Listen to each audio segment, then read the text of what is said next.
Bonjour à toutes et à tous. On s'est tous déjà arrêtés devant un motif en se demandant « mais comment est-ce possible que ce soit si parfait ?» Qu'il s'agisse de cristaux ou de districts électoraux, on dirait que la nature, tout comme les humains, cherche constamment l'ordre et l'équilibre.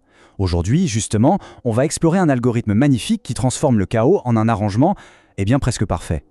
Allez, on commence avec une petite énigme. Imaginez qu'on doive découper une carte, disons en territoire de vente pour des commerciaux, ou en zone scolaire, ou même pour répartir des antennes relais. Comment on s'assure que chaque territoire est logique, qu'il est efficace? C'est exactement le problème fondamental qu'on va tenter de résoudre ensemble. La toute première pièce de notre puzzle est une idée super intuitive. C'est quelque chose qu'on fait presque sans y penser. C'est ce qu'on appelle la règle du plus proche voisin.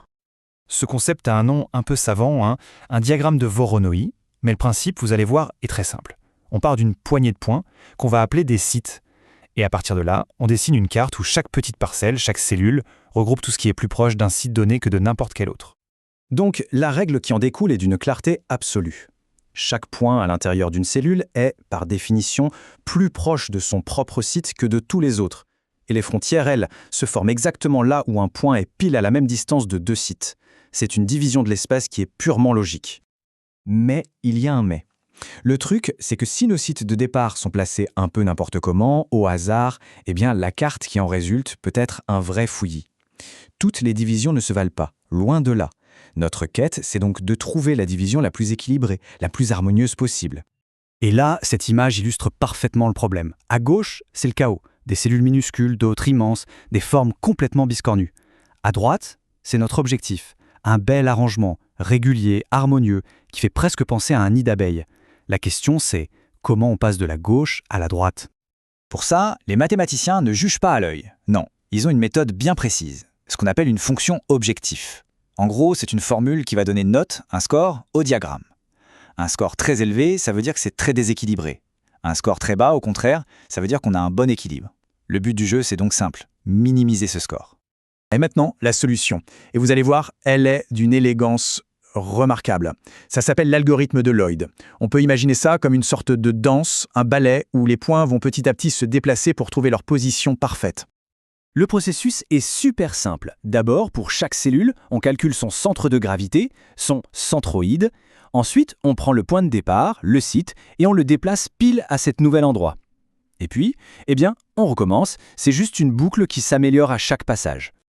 Regardez bien, dès la première répétition, la première itération, on voit déjà une nette amélioration. Les sites qui étaient placés au hasard ont fait leur premier pas vers une position plus logique. Le désordre commence déjà à reculer. On continue. À l'itération suivante, le mouvement se poursuit. Avec ce deuxième déplacement, le motif devient clairement plus régulier. On voit que les cellules commencent à s'équilibrer, que ce soit en taille ou en forme. C'est vraiment l'optimisation en pleine action.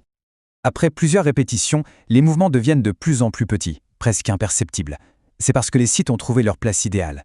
Le système atteint un point d'équilibre, un état qu'on dit de faible énergie. C'est ça la convergence. Notre puzzle est quasiment résolu. Alors, comment on appelle ce magnifique état final, ce motif parfaitement équilibré qu'on a réussi à atteindre? Ça porte le nom de tessellation de Voronoi centroïdale, ou TVC. Le point crucial à retenir, c'est que dans cet état final, chaque site est aussi l'exact centre de gravité de sa propre cellule. C'est l'équilibre parfait, plus rien n'a besoin de bouger. Et la propriété la plus importante de cette tessellation, c'est que l'énergie, le déséquilibre dont on parlait, est maintenant répartie de façon équitable entre toutes les cellules. Chacune est aussi compacte et équilibrée que possible par rapport à ses voisines. C'est vraiment le summum de l'efficacité pour ce système. Évidemment, l'idée de base est simple et élégante, mais quand on veut l'appliquer dans le monde réel, ça soulève quelques défis assez intéressants. Passer de la théorie à la pratique, c'est d'ailleurs un domaine de recherche encore très actif. Par exemple, comment on fait pour gérer des frontières qui ne sont pas de simples carrés, mais des formes bien plus complexes?